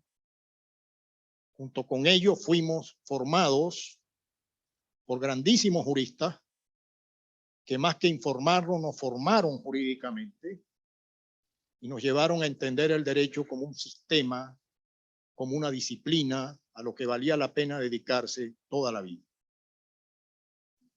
De suerte tal que en la persona del decano Jesús María Casal, de César Carballo Mena, director del Instituto de Estudios Jurídicos, de Ninosca Rodríguez, agradecerle desde lo más profundo de mi corazón, en mi nombre y en el nombre de mi familia, esta gentileza que han tenido para conmigo, esta generosidad inconmensurable, y decirle que lo que le pido al Dios de mi fe es que me dé lucidez, me dé salud, para retribuir ahora al final de una carrera en un organismo al que serví por 22 años, 21 años para ser exacto, retribuir a esta casa todo aquello que ella me dio, esta casa a la que todo debo y a la que siempre deberé lo mejor que haya sido mi vida. Bueno, fíjense, vamos a entrar en materia, tengo unos minutitos nada más y les aseguro que no los voy a cansar, pero le decía a César Carballo, de tantas veces que le escuché hablar de la libertad sindical, que nunca falta un detalle y una aproximación que justifique tomar el papel y tomar la pluma y tomar nota finalmente. Porque siempre hay un detalle, siempre hay un momento, siempre hay una circunstancia en que hablar del derecho fundamental de la libertad sindical suscita una reflexión distinta, que no es que no la haya tenido él antes y yo no la haya escuchado antes, es que vuelta a escuchar en un momento particular uno lo agradece porque dice, siempre hay un punto de vista y una aproximación que no se me había a mí ocurrido. Y efectivamente, permítanme en esta visión poliédrica que siempre justificó la libertad sindical. Como un derecho poliédrico, ¿por qué? Porque suscita muchas ideas y conexiones. Eso puede ser un motivo suficiente, ¿no? Pero añadidamente, porque como se dijo desde antiguo, es un derecho habilitante y alguna organización sindical internacional de la que yo fui abogado hace muchísimos años, lanzó una campaña para decir que era un derecho bisagra, un derecho que conectaba con otros derechos. Por eso el profesor Carvalho, con toda la razón, interpretación libre de mi parte, cuando cita la Declaración de Filadelfia, dice: la libertad de expresión y de asociación son esenciales para el progreso constante. Esa frase no tiene desperdicio. Y no tiene desperdicio porque detrás de esa declaración estuvo posiblemente el más grande jurista que haya dado la OIT o que haya pasado por aquí, que se llamó Wilfred Jens y que vivió en Venezuela 10 meses en 1938. Pero no vamos a hablar hoy de historia. Ese señor pasó por aquí. Esa frase no tiene desperdicio. Coloca la libertad sindical al lado de la libertad de expresión. Por tanto, la libertad sindical se puede afectar si se afecta la libertad de expresión. Pero al mismo tiempo no habrá libertad de expresión si no hay libertad sindical. Para los periodistas y para los trabajadores que escuchan las noticias que le dicen los periodistas. Pero además son esenciales el carácter de la esencialidad, a lo que el profesor Carvalho se refirió y la profesora Casas igualmente, para el progreso constante. Eso que el derecho humanitario de los derechos humanos llamó el principio de la progresividad. Pero estamos, queridos amigos y amigas, en 1944. No había declaración de derechos humanos todavía, faltaban 4 años. Y eso lo dijo la Organización Internacional del Trabajo en un texto sin el cual, lo dice el doctor Alain Supiot, mucha más autoridad que la mía, no hubiese habido seguramente Declaración de los Derechos Humanos, porque fue, añadidamente, la primera Declaración Universal de Derechos Humanos 4 años antes de una declaración que tuvo ese nombre.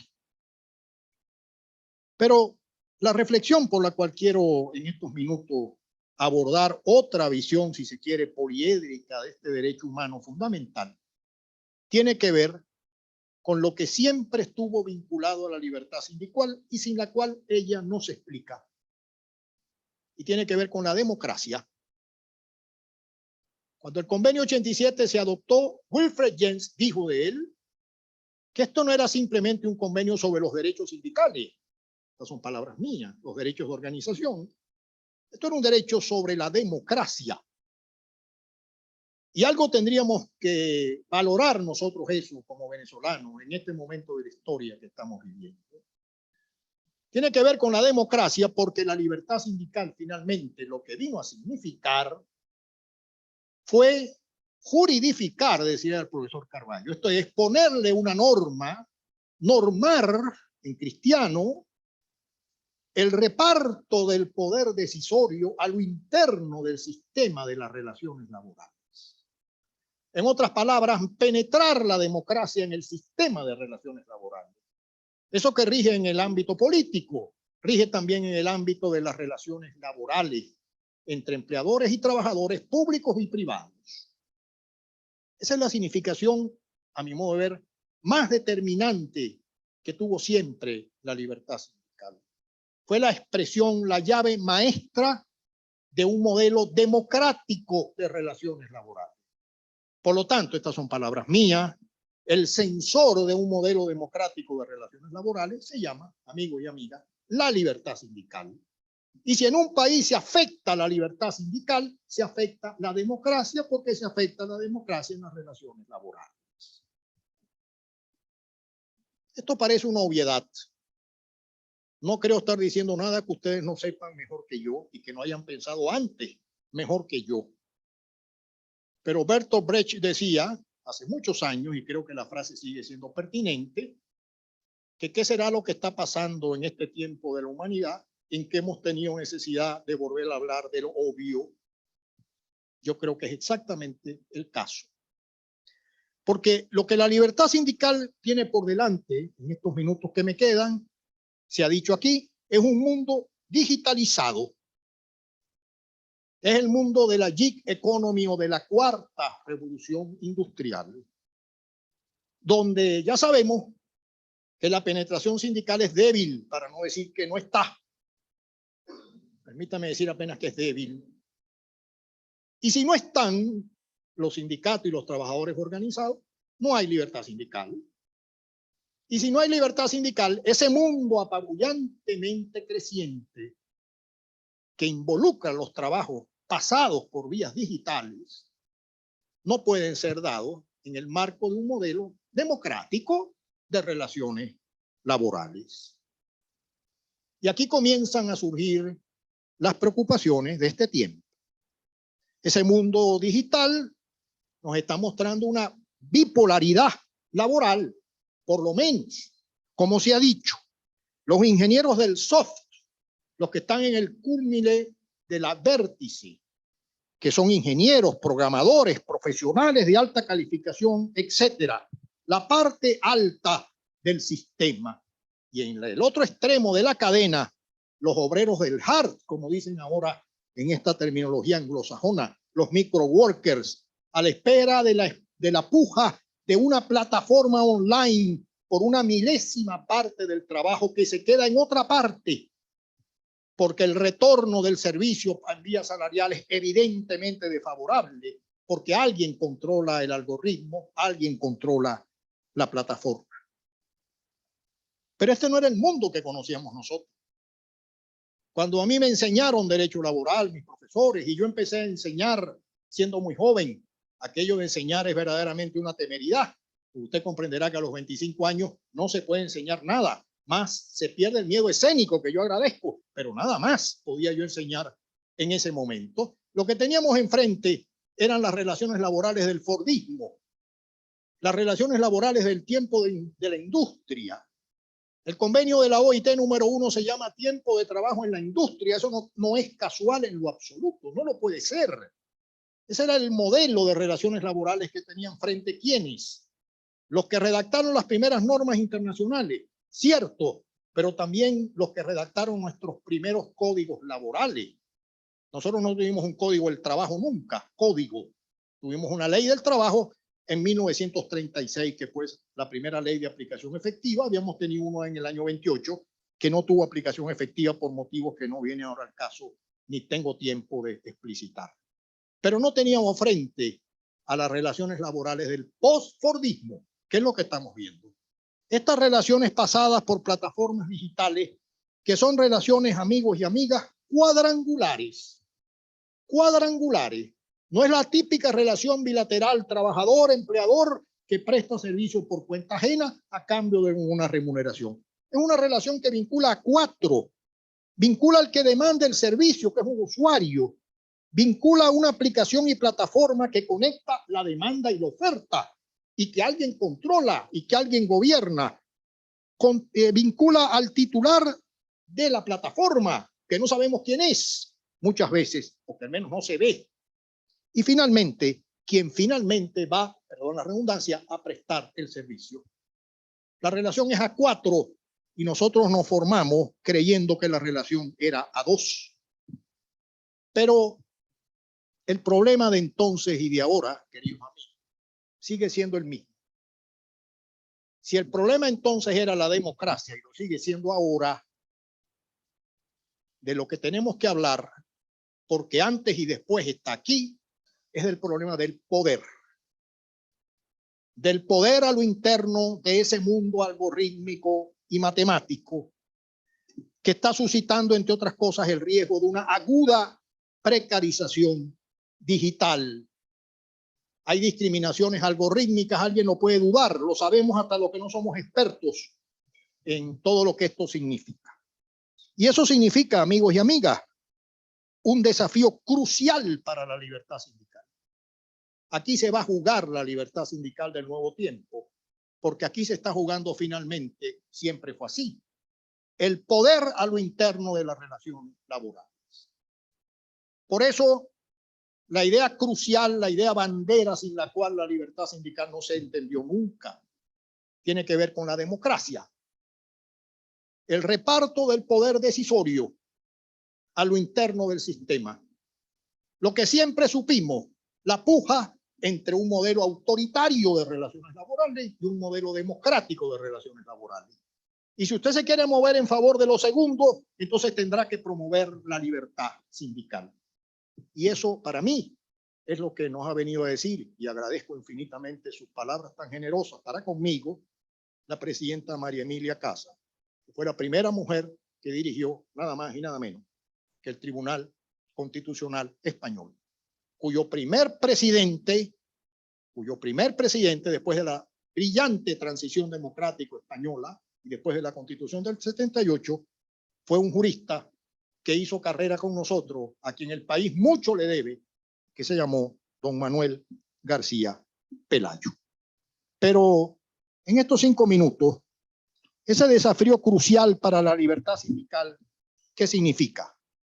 Significa, obviamente, penetrar el mundo de los algoritmos y del mundo de la digitalización. Parece un imperativo, más que de la libertad sindical, de un modelo democrático de relaciones laborales. Es necesario, y créanme que esto no es consigna, humanizar las calificaciones algorítmicas. Pero eso no se podrá hacer si la negociación colectiva no penetra las calificaciones algorítmicas. Porque si yo no tengo manera de saber qué pasa allí, cómo me excluyen o cómo me premian, no hay manera de perfilar la democracia en las relaciones laborales. Y eso es lo que está pasando, más allá de la facilidad que significa todo esto. Porque eso es lo que el mundo está viviendo como la estética, en mi criterio, de esta posmodernidad, que como decía Emeterio Gómez, en mucho terminó siendo, que paz descanse, terminó siendo premoderna. Ahora sabemos de que hay jornaleros digitales, jóvenes que en el momento más agudo de la pandemia, donde el mundo entero estaba paralizado por la pandemia, atravesaban ciudades enteras totalmente paralizadas, como jinetes, caballitos de metal, bicicletas o motocicletas, para hacer posible el delivery, la conexión entre oferta y demanda para suplir alimentos y medicinas. Y es apenas ahora que comienza a haber una regulación en algunos países sobre la plataforma digital, no es el caso nuestro. Es apenas ahora donde eso comienza a mover el ámbito del interés del legislador, y antes que el legislador está llegando la jurisprudencia, poco a poco y con lentitud como puede llegar.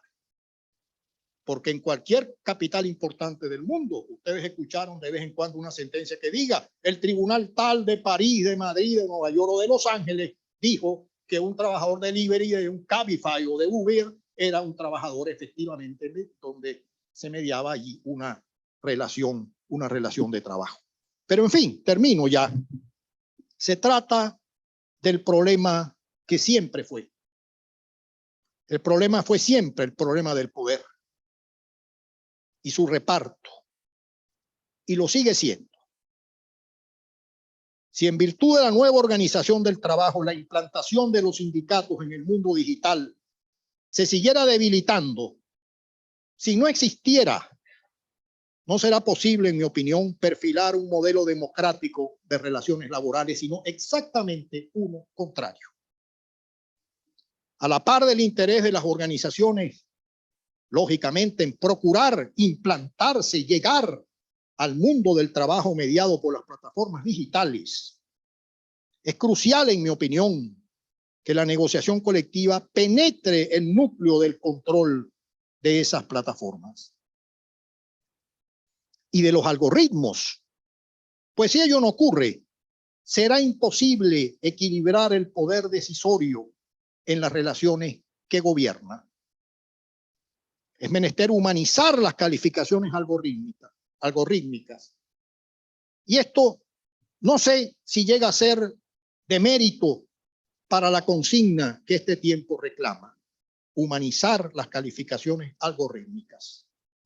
Porque el poder del algoritmo, queridos amigos y amigas, y por ende de quien es su titular y lo controla, es del todo desproporcionado y arriesga destacadamente la discriminación algorítmica con todos sus efectos circulares.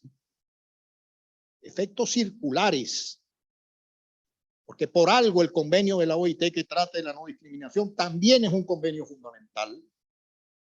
Y los convenios fundamentales, entonces, con la terminología del derecho universal de los derechos humanos, son universales y son poliédricos, son vinculantes, habilitantes o bisagra, porque conectan con otros derechos fundamentales.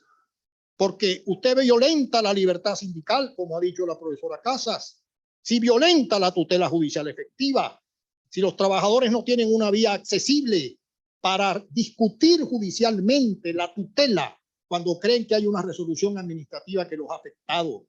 Ese es el caso de la ONAPRE. Eso es lo que el país ha presenciado aquí y fuera. Y no entro a valorar lo que fue esa decisión porque habrá que lo haga mejor que yo. Pero eso es lo que está detrás. Se trata de un tema de libertad sindical, desde luego, porque la libertad sindical no se explica sin la libertad de expresión, pero tampoco se explica sin la tutela judicial efectiva.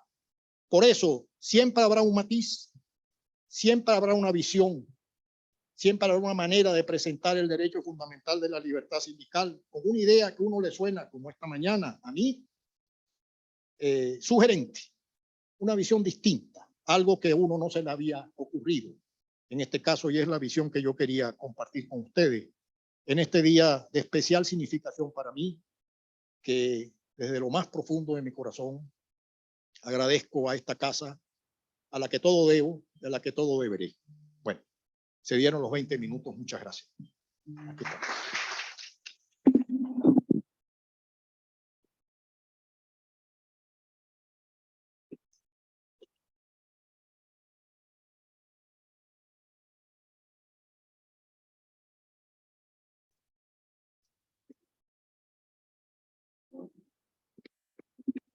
Muchísimas gracias, querido profesor Humberto Villasmil, al plantearnos este tema de reflexión sobre los desafíos del derecho a la libertad sindical y la necesidad de humanizar las nuevas tecnologías en su aplicación al derecho del trabajo.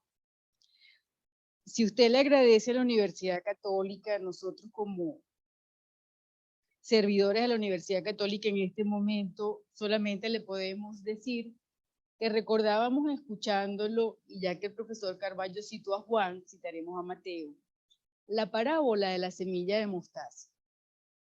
Sin duda, esa semilla que sembró los profesores que usted nombró en usted, dieron grandes frutos.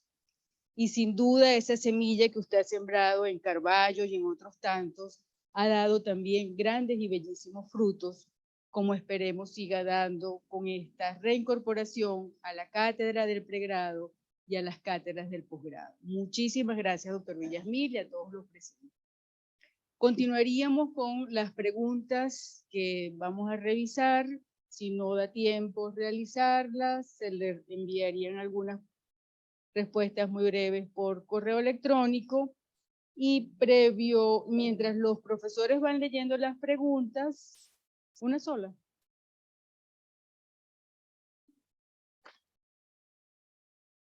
Comentario. Aunque se aseguran los derechos a la protesta y de huelga en Venezuela constitucionalmente, tenemos esos derechos. En el caso de nuestro país, donde se persiguen y apresan a los sindicalistas y duran años en dar respuesta a los organismos internacionales, ¿por qué no existe injerencia por la autonomía de los países entonces que nos asiste de forma real a nosotros los sindicalistas en estos casos de forma real?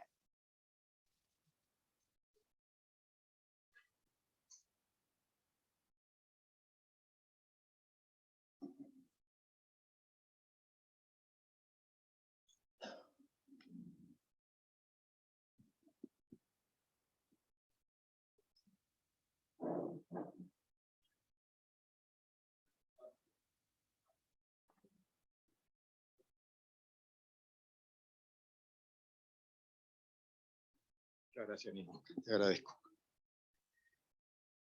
Bueno, déjeme ver porque es una pregunta que son varias preguntas dentro. Pero creo que tiene un hilo conductor. Déjeme ver si lo pesco y pudiera decir algo. Efectivamente, yo puedo coincidir con todo lo que aquí se dice. Como le acabo de decir una periodista de Luca Vista, periódico de siempre, dice que Que lo diga yo, bueno, el que lo lea afuera dice, bueno, venezolano, tiene una opinión subjetiva, parece seria, pero bueno, tiene siempre el caso de que no. Es parte interesada, pero claro, si este es mi país, pues entonces ¿cómo no va a ser parte interesada para mí? Entonces hay que poner a hablar a quien no sea ninguno de nosotros. Y el que debió hablar sin ser ninguno de nosotros, ya habló. Y fue una comisión de encuesta que a los jóvenes, les quiero decir, a los alumnos del profesor Carballo y a un alumno mío que se haya podido conectar, que fue la número 13 en 100 años de esta organización. 101 años, ya vamos 103, pero bueno, en ese momento. Ese solo dato indica que debe ser algo demasiado importante para que se haya dado una cada 10 años prácticamente a lo largo de toda la historia de la OIT y apenas 4 en América Latina. En Chile durante la dictadura militar, Nicaragua durante el primer gobierno sandinista de Ortega, no el de ahora, sino el de entonces, que es interpuesta por los empleadores, la República Dominicana y Haití, que fue la primera binacional, 2 países, Haití y la República Dominicana, cuyos efectos están vivos hoy porque de esa misión de encuesta salió nada más y nada menos que el Código Dominicano de 1992, que se pactó tripartitamente desde el artículo 1 hasta donde dice el lugar del sello, para que tengan ustedes la seguridad. Y el Parlamento Dominicano respetó ese acuerdo. Y ese acuerdo se negoció en una universidad católica de Santo Domingo que se llama la UCAMAIMA, Universidad Católica Madre y Maestra, que tiene además nombre de encíclica. Comento esto porque las misiones de encuesta uno aspira que sirvan para eso, para dar un salto cualitativo adelante, porque la misión no es una sentencia judicial, porque la OIT no es un tribunal internacional. Y por tanto las decisiones que emanan no son decisiones propias de los órganos judiciales. Entonces, me remito a ese texto, que fue escrito por una misión independiente, nombrada por el Consejo de Administración de la OIT, a la sazón de una reclamación interpuesta por el sector empleador venezolano, cuyo trámite duró varios años. Ese texto es, le decía la joven periodista, público. Lo puede consultar cualquiera. Para este servidor, ese texto es ni más ni menos que el testamento de las relaciones laborales de este tiempo. Ni más ni menos. Y desde luego, como no lo escribió ninguno de nosotros, uno aspira al menos que se le dé la objetividad por la respetabilidad que merecían y merecen, lo personal, quienes integraron esa misión de encuesta, entre otras la profesora María Emilia Casas Bamonde, el profesor Pérez del Castillo de Uruguay y el magistrado y profesor dominicano Raymond Herrera Carbucio. De manera que yo sobre esto me remito a ese informe y a lo que cabe hacer con esas recomendaciones. Y esa es la agenda de hoy. Para los sindicalistas, para Servando, que seguramente estará allí, para Ronald, si es que va a estar en una de esas delegaciones, porque está por llegar una delegación de la OIT que va a dar seguimiento a lo que pasó con esas recomendaciones. Yo no voy a estar ahí, pero desde luego tengo una enorme expectativa con lo que pueda pasar allí. Y termino diciendo, lo que va a pasar allí donde seguramente estos temas van a salir.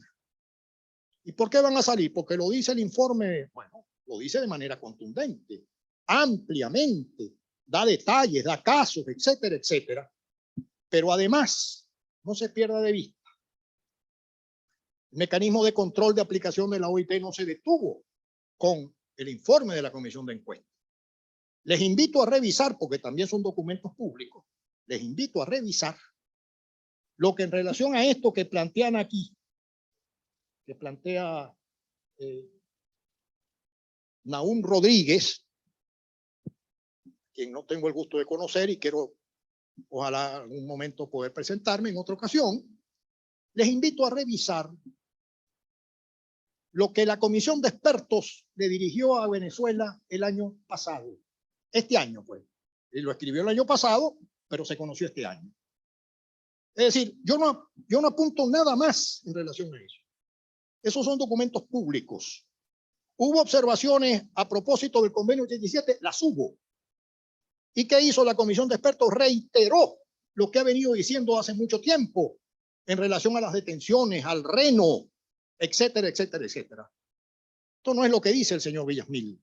Es lo que los órganos de control de la OIT han sostenido y han reiterado de manera consecuente. No solamente en el informe de la comisión de encuesta, que ustedes conocen, son documentos públicos. Les invito, y perdonen que ya no pueda seguir más, y debo excusarme porque tengo que salir corriendo, porque soy profesor en algunas universidades y por la diferencia horaria, hoy casualmente me toca una hora muy imprudente, pero me toca y tengo que salir corriendo.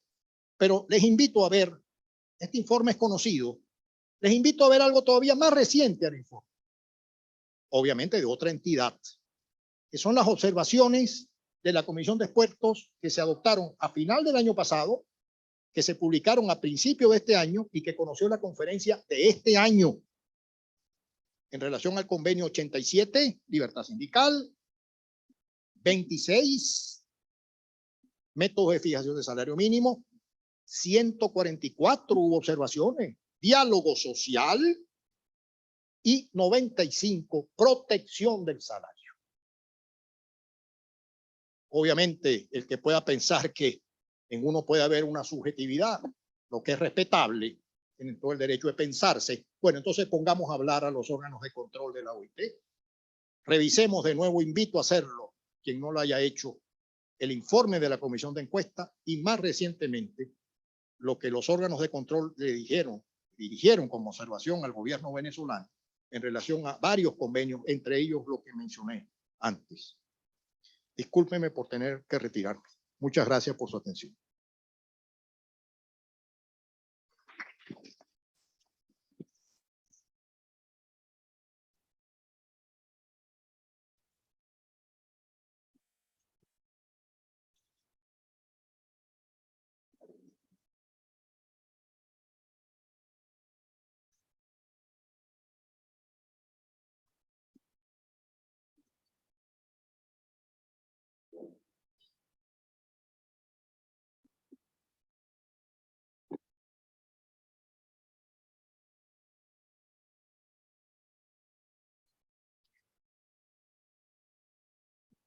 Pregunta de Natalie María Blanco. En Venezuela la actividad sindical ha sido minimizada, al extremo que ahora se crean otras agrupaciones como los consejos productivos conformados por los trabajadores de la misma empresa. Más que pregunta, es un comentario.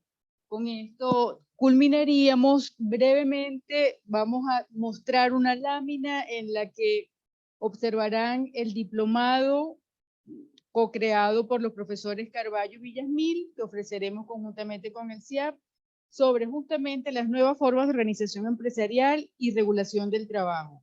Consta de 5 módulos, un primer módulo sobre determinación de la existencia de la relación de trabajo, un segundo módulo sobre trabajo en plataformas digitales, tercer módulo teletrabajo, cuarto cadenas mundiales de suministro y un quinto módulo entorno de trabajo seguro y saludable. Muchísimas gracias, los invitamos a visitar la página del posgrado donde aparecerá este diplomado y feliz tarde y todo lo mejor para ustedes.